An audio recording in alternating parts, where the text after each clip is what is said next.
का बहुत बहुत स्वागत यहाँ पर। सबसे अच्छी बात यह है कि अब मेरी प्रशंसा इतनी कर दी गई है इस मंच से कि मुझ पर पूरा दबाव बनाया गया है। लेकिन जितेंद्र जी और सभी लोग जो यहाँ पर बैठे हैं, आप सभी का बहुत बहुत स्वागत। बहुत सारे चेहरे जो यहाँ पर दिख रहे हैं, वो हर चेहरा अपने आप में एक कहानी है। वो कहते हैं ना कि मिल ही जाएगी मंजिल भटकते भटकते, गुमराह तो वो हैं जो घर से निकले ही नहीं।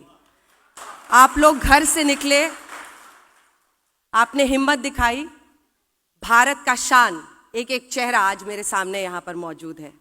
और पटना से 2992 किलोमीटर दूर हम लोग दुबई में बैठे हैं एक कमरे में, अपने अंदर बिहार को समेटे। आज आपके सामने एक बिहारी खड़ी है।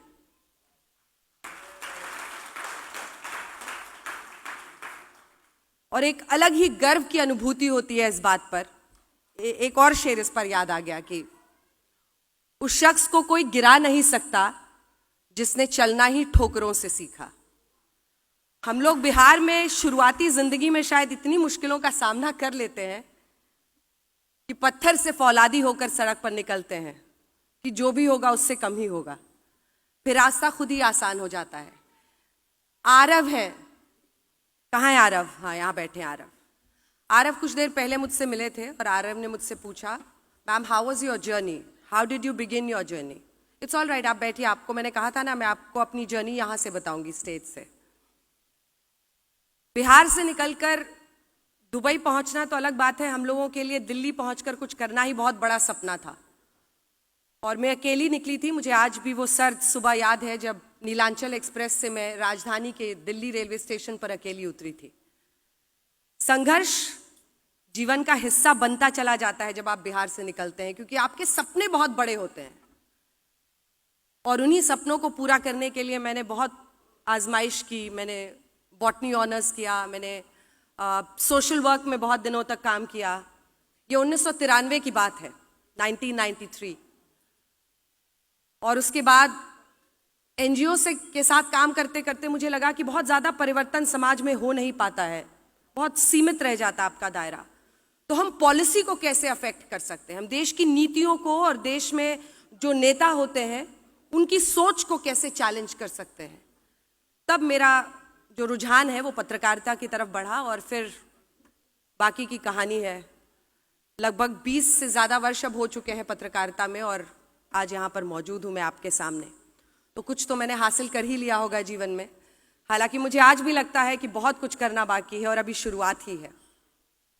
लेकिन बात बिहार की हो रही थी। बिहार हमारे लिए क्या है? बिहार हमारे लिए माँ है, अबीर है होली का, दिया है दिवाली का, छठ पूजा में गंगा घाट है, मिथिला की मिठास है, वैशाली का वैभव है, भोजपुरी का अलग मजा है, राजेंद्र प्रसाद की धरती है, गौतम बुद्ध की भूमि है, जेपी का आंदोलन है। लेकिन आज बिहार कहाँ खड़ा है? ये सवाल हम सबके मन को कचोटता है कि हम बाहर आकर तो इतना चमक लेते हैं, अपनी जगह बना लेते हैं, हर क्षेत्र में हम सर्वोच्चता तक पहुंच जाते हैं, लेकिन उस बिहार में क्या रह जाता है पीछे? आखिर क्यों वो राज्य आज भी, जैसा मनीष जी ने बताया कि चाहे पर कैपिटा इनकम हो या बहुत सारे अन्य मुद्दे हैं, उसमें वो बिहार पीछे क्यों छूट जाता है? तो शायद आप लोग इसीलिए इकट्ठा हुए हैं कि कुछ योगदान आपका हो। मैं भी उसमें योगदान करने को तैयार हूँ। और बिहारी तो वैसे ही अपने आप में बिंदास होता है, लाजवाब होता है, मददगार भी बहुत होता है। अच्छा, 7 घर दूर भी किसी के घर में परेशानी हो तो पहुंच जाएगा मदद करने के लिए। 4 लोग पहुंच जाएंगे और बोलेंगे नहीं हम मदद करेंगे आपकी, बताइए क्या दिक्कत है, हम सुलझाते हैं। तो हम लोगों का एक अलग तरीका है जीने का, हमेशा लोगों को साथ लेकर चलने का। और इसीलिए कहते हैं कि हम हवाओं का रुख बदल रहे हैं, आए दुनिया हमारे साथ चले। एक बात जो मुझे लगता है कि शायद जिस पर हम सबको सोचने की ज़रूरत है, वो ये है कि जो लोकतांत्रिक व्यवस्था या जो चुनावी व्यवस्था बिहार में रही, क्या वो सिर्फ इसके लिए जिम्मेदार है या फिर जितना हम सबको करना था उसमें भी कहीं कमी रह गई? क्योंकि ज़्यादातर जो लोग काबिल रहते हैं वहाँ पर व्यवस्था की कमी, इंफ्रास्ट्रक्चर की कमी की वजह से बेहतर अपॉर्चुनिटीज की तलाश में वहां से निकल जाते हैं। लेकिन शायद this is a platform from where we can give back to Bihar, तो इसीलिए मैं इसमें शामिल भी हुई कि जिस तरह से भी मदद मैं कर सकती हूँ या इसका हिस्सा बन सकती हूँ उसमें मैं ज़रूर आपके सामने रहूँगी। हाँ, ये बात ज़रूर है कि जब चुनाव कवर करूँगी तो निष्पक्ष होकर करूँगी, क्योंकि यहाँ आने के बाद मुझे धीरे धीरे लोगों की पॉलिटिकल एफिलिएशंस पता चले। लेकिन उन सब के बावजूद बिहार को लेकर हम सब के दिल में बहुत ईमानदारी है और उसमें कोई शक नहीं कर सकता है। तो अक्सर मेरी आदत ये होती है कि लोग सवाल पूछें और मैं उसका जवाब दूं, तो इसीलिए मैंने निवेदन किया था कि अगर आप लोगों के मन में कोई सवाल है तो आप लोग पूछ सकते हैं। लेकिन बिहार पर कैसी कैसी भ्रांतियां हैं वो सुनिए। बिहार के लोगों के बारे में क्या क्या बोला जाता है। कुछ लोग जो अच्छे रहते हैं, बिहारीज आर वेरी क्यूट यार, बहुत लोग तो बड़ा क्यूट मानते हैं हमें। फिर कुछ लोगों को बड़ा लगता है कि इनके बोलने का अंदाज बड़ा अलग होता है, बड़ा गा गा के बोलते हैं। फिर आपको कॉम्प्लीमेंट भी मिल जाएगा, अच्छा आपकी आवाज से नहीं लगता कि आप बिहार की। मैं कहती हूँ मैं हूं बिहार की। फिर बिहार के लोगों के बारे में और भी तरह तरह की भ्रांतियां हैं कि वो दिमाग से नहीं काम करते हैं या अनकूथ होते हैं, अनसिविक होते हैं। तरह तरह की लोगों ने स्टीरियोटाइप्स फैलाई हुई है, जिसका मुकाबला मैंने भी दिल्ली यूनिवर्सिटी में किया, क्योंकि मेरी कॉलेज की सारी पढ़ाई दिल्ली से ही हुई। तो कई बार बोलते थे कि हाँ तुम बिहारी ही रहोगे, कहते थे हाँ हम बिहारी ही रहेंगे, और बहुत गर्व से कहते थे। तो आज मुझे लगता है कि सब कुछ बदल रहा है, लोगों की सोच बदल रही है, लोगों की राय भी बदल रही है, और वो इसलिए क्योंकि हम लोगों ने बड़ी मेहनत से ये मकाम हासिल किया है। हम लोगों ने अपनी जिंदगी में सब कुछ न्योछावर करके इस मकाम पर पहुंचा है। तो आरव जैसे सभी बच्चों से मेरा संदेश यही है, इतना गर्व करो अपने बिहार से होने का, उस मिट्टी का। वो माटी बेशकीमती है। कोई नेता, कोई पिछड़ापन उस माटी की खूबसूरती को हमसे नहीं छीन सकता है।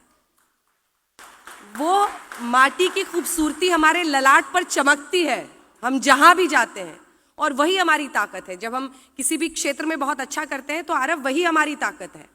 तो जीवन की शुरुआत हम सब बिहारियों की ऐसे होती है कि कैसे कोई रास्ता मिल जाए, बस एक मौका मिल जाए, लेकिन उस एक मौके की कीमत हम बिहारी ही समझते हैं, और वहां से एक सर्वोच्चता का सफर शुरू होता है। तो मुझे लगता है कि अब अगर हम लोग कुछ question and answer Q&A session कर ले। अच्छा ठीक है, ठीक है। तो मैं अब बस अंत करती हूँ अपनी बातों का।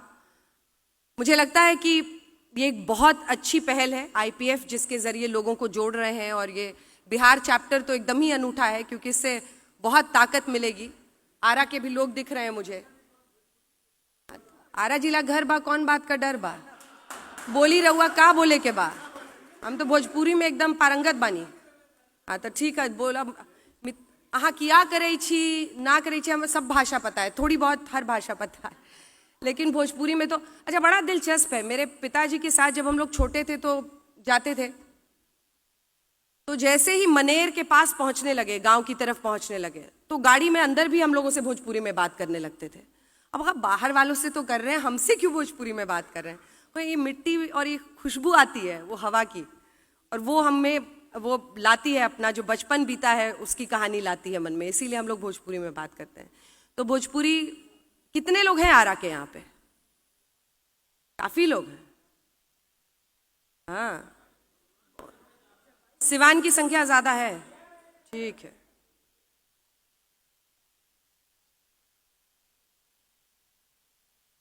आजकल चंपारण मीट खूब बन रहा है, दिल्ली में भी मिल रहा है। लेकिन जहां भी जाइए खूब ऐसा उदाहरण बनिए कि लोग बिहार का नाम, वैसे भी आप सब लोग इतना गौरवशाली बना ही रहे हैं, और मैंने भी इस प्रोफेशन को इसी तरह से ट्रीट किया। मतलब इस प्रोफेशन में मैं आई तो ये मेरा बिहार बन गया और मैं इसकी पटना बन गई, उसी में दिल समा गया है और अब उसी में आगे बढ़ रही हूँ। तो मुझे लगता है कि जहाँ भी हर क्षेत्र में आप लोग हैं यूं ही चमकते रहिए, और मेरी शुभकामनाएं इस पूरे फोरम के साथ कि आप लोग ऐसे ही नाम रोशन करें, और कुछ बिहार में ऐसा हो कि हम शायद एक दिन ये बोलें कि पर कैपिटा इनकम हो, डेवलपमेंट हो, उस पूरे इंडेक्स में बिहार लीड करे भारत को, जैसा एक वक्त पर हम शिक्षा के क्षेत्र में करते थे। बहुत धन्यवाद आप सभी का।